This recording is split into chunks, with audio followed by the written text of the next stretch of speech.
Hey there, YouTube. I'm Jack, and this is Raw Tropical Living. Thanks for joining me today. Hope you had a lovely weekend and the new week is off to a good start for you. I was watching a little bit of football yesterday. I wasn't really into it. None of the teams are my team, but I had a major flashback because yesterday, for anybody that doesn't follow American football, yesterday was the AFC and NFC championship games. And all of a sudden, that took me back 10 years to when this whole health journey began for me. Because I remember that last drunken binge that I was on occurred during and finished up during the weekend of the AFC and NFC playoffs because I wrote sports back then, so I knew these things. And let me tell you something, I went out with a bang. Like most people, I had started, I was going to, let's go back to 2012, 10 years ago. Like most people, I had my January 1st, I'm going to I'm going to start over, start taking care of my health. Just a quick one, I'm not going to go into the whole backstory, but I was drunk for 30 years. I'm talking hardcore drinking.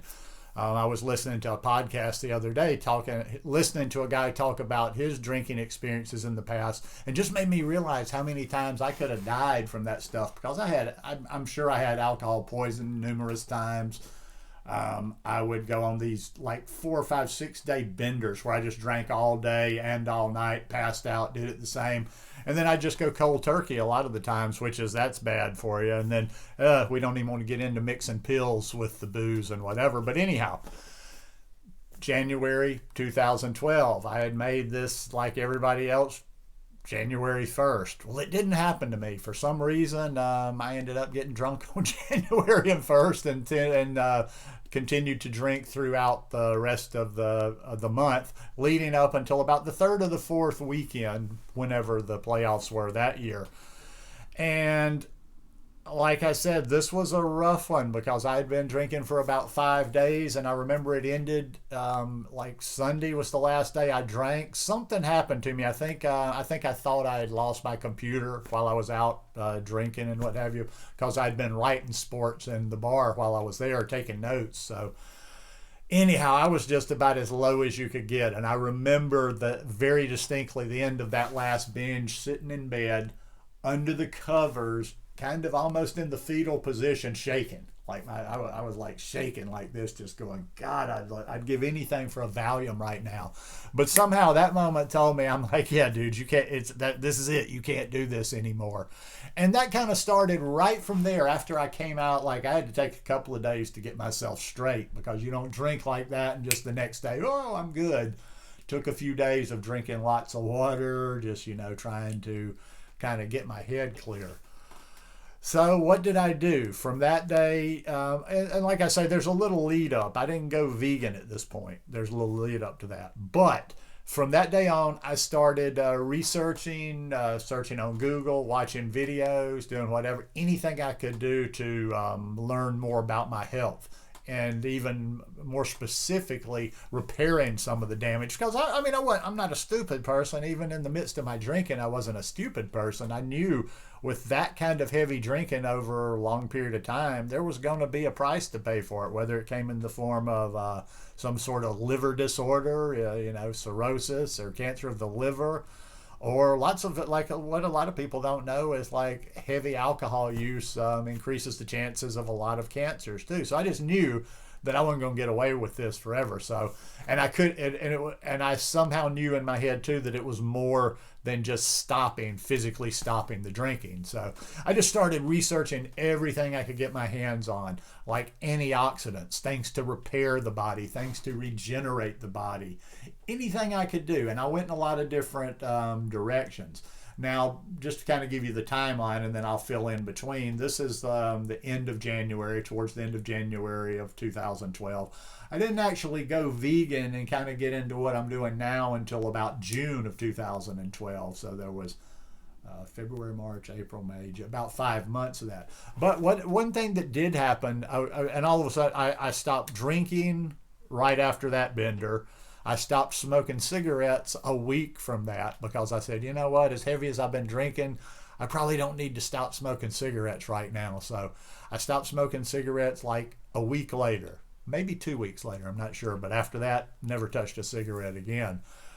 And I just start, like I say, I started, but my body, and it's interesting that I ended up with doing the vegan thing, being a very high raw vegan, eating a high raw vegan diet, is because one thing I looked back on after I'd been a vegan for a few years is like how I naturally, as I was trying to repair my body and putting more healthy into it, I was just naturally giving up animal products. Like I was by the time I got to June during that 5 month period, I was eating meat maybe 3 times a week. And living in Costa Rica, I was in San Jose, Costa Rica at the time when all this was happening. And down there, like even if you're eating meat, when you go into a typical place and get a serving of something, it's not like here where it's just a huge amount of it. It would usually be 3 or 4 ounces. So by the time I got to June 6th, I was probably down to eating meat about 3 times a week. I probably had eggs 2 or 3 times a week. I had cheese in my eggs because we were all, oh, protein, protein, protein. But I wasn't drinking that much milk. Little different things I went through along the way there. Now, I stopped drinking for 3 months, didn't have a drop for 3 months. So that's why right now is not exactly my 10-year anniversary on not having a drink at all, but it is my 10-year anniversary since I've been drunk. Well, let me just explain that, because about 3 months into this getting healthier, and I was doing all kind of things. Like I said, I was eating more fruit, I was eating more vegetables, I was reducing the animal products. Living in Costa Rica, there was fruit everywhere, lots of smoothies. And then, like I said, I would be Googling and come across something. Oh, red wine, a glass of red wine every day is good for you. And I'm never going to get into a debate of if it's bad for you or whatever, but I will tell you this, you can live without it. It's not like, oh, you have to have that glass of red wine. It's the final piece to be healthy. So for the next I didn't drink it all for 3 months, and I think there was about a 2.5 month period where every night, like clockwork, never had more than that. It never spiraled out. I would have 1 glass of red wine and 1 square of dark chocolate, because the dark chocolate being good for you too. Anyhow, like I said, I started seeing a lot of changes. Like my head started clearing up a lot. I dropped weight that I needed to drop, and I was just feeling generally good. I was going to the gym. I walked a lot in San Jose, and by the time we got to to that point in June where I started hearing about vegan and raw vegan, that I had just made small things like that. And by the time I got to being a raw vegan, I actually, looking back, I really didn't need to lose any weight, but I just did naturally. So one weekend, one thing leads to another. I'm looking at some information. I see something about a raw vegan diet, and then I start reading more about the plant-based part of it, like just eating plants. And so by the end of one weekend, I was kind of convinced. It made a lot of sense to me, and that's what I started doing. In the beginning, now, I didn't know anything about what I was doing, and I had never. I had always come from that mentality of dieting, restricting, where you were always hungry, but you just had to hold yourself back. Well, I was eating. I was never hungry. I was never holding myself back. But in the first probably 3 months that I was on this lifestyle, my weight just plummeted. I mean, plummeted. I'm 6'2", and I probably was like 143 at one time. And just because I didn't have a scale at the time, and the lighting wasn't great in my apartment, just the mirrors, I just wasn't catching it. I got back to the States, saw myself in the mirror, weighed myself, and said, "Oh my God, what the hell is going on here?" And over the years back, I put some weight back on. I'm probably about 160, 65, 167 now. But I put weight back on, and I learned. But like I said, in the beginning, I didn't know what I was doing. I was just eating fruits and vegetables. I wasn't eating enough. I didn't realize how, when we were eating like this, I just always been like, well, if you're not hungry, you're okay. You're eating enough food, but you weren't. And one of the reasons I think I've stuck with it, these 10 years, is because I've never been a fanatic about it. I've never, if you go back and probably watch some of my earliest videos, I even joked about it then, as I don't put any stuff. I don't care about being a fully raw vegan. That's never been what I've been striving for. For me, it's just always been, just putting more things in my body to repair my body and, raise my health to a level where, I don't have to worry about some of the things I'd worried about in the past. But yeah, the fanatic part of it never resonated with me, and I think that's why I've seen so many people fall by the wayside, is because they come in like a religious convert. If you've ever seen somebody come to new religion and then they're all of a sudden, they're on fire about it for a while and then they burn out because you can't keep doing the crazy for so long.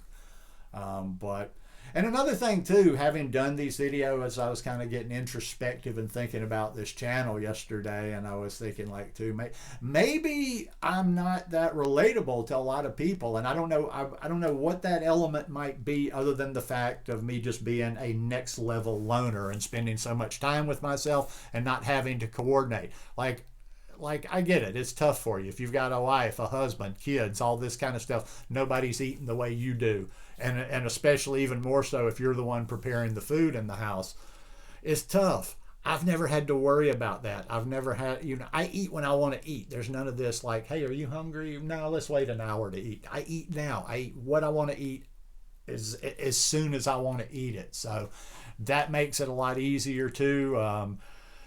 I don't, as far as just like putting temptations around me, that's not an issue because I've had roommates and there's food around the house. But another thing too is like I just always, it just clicked in my head from a very, very early on that it was just like people ask me, well, don't you have a craving for this? Don't you have a craving for that? Don't you like, and I used to cook meat. Listen, for people that think like sometimes they want to come like that, like I've never seen meat or eaten meat in my life. I've eaten more meat than most of you out there. I barbecued.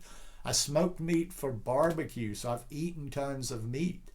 So, it is what it is.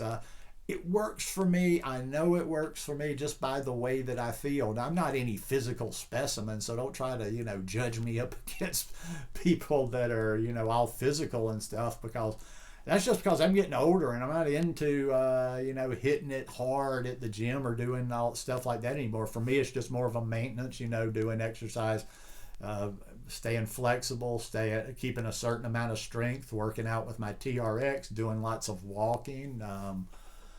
But yeah, and I'm just kind of rambling today because, like I said, just what thought was just kind of reminiscing yesterday. But yeah, listen, if you can do this, it's just eating one day after another, and it's really just starting one meal at a time, as corny as that may sound. If you're somebody that's trying to do this and you've been frustrated because you haven't, just approach it in one foot after the other. You start one day and you have raw breakfast, and then you eat raw lunch, and you just take these steps forward every day. But in the end, and I'll finish here, is you just got to know why you're doing it, and it's got to make sense for you. Oh, back to the cravings again. People ask me like, don't you ever have a craving for this or that, or did you ever have a craving? Yeah. I mean, I'd go downtown in San Jose, Costa Rica, after I'd gone raw vegan, and before I used to go eat a slice of pizza, 4 or 5 times a week for a meal. You just go stand at the counter and eat a slice of pizza. That pizza didn't all of a sudden get unappealing to me. That pizza didn't all of a sudden become gross. It just, something flipped in my head. It's just like, that's not my food. It's like, if I cut a line of cocaine out on the table, it's not physically unappealing to people, but I just know it's not good for me. Yeah, it'll probably feel like, and I never was, that was never a drug of choice. I'm just using that as an example, but I'm like, yeah, I might enjoy that, but it's not good for me. So it's not something that needs to be put into my body. The same thing for the meat, the same thing for the cheese, your holy cheese that you're telling me about all these cravings about. It's either your food or it's not your food. And for me, it wasn't my food anymore. Plain and simple. And that's why that's how it worked for me, because there was just never any internal dialogue in my head. It was like certain things were poison to me. I know I could visualize, if I took a bite of this, I could visualize it going through my body and seeing what it will do. But That's just me, and I've never caught up with being an evangelist of this either. I share what I've got. I got no stake in it, and I'm not one of those emotional people that if somebody gets angry and starts flexing their meat muscles or talking about how it's crazy not to eat meat, I don't care, man. You can eat a tire. You can eat a tire and drink a glass of motor oil to follow it up. It's not gonna hurt me, bro. It's not going into my body. But anyhow, 10 years in, I feel a lot better than I did 10 years ago, and you know, I don't necessarily think this lifestyle makes you bulletproof. I could die before I'm 65 years old, but I still wouldn't regret the last 10 years because they've been good ones. I've felt good. I've had plenty of energy. My head's been straight, and it's just better than that chaos that came before. But anyhow, just thought I would share a little bit with you today on this auspicious occasion. Y'all have a good day. Have a good early part of the week, and I'll see you here again on Wednesday. Peace.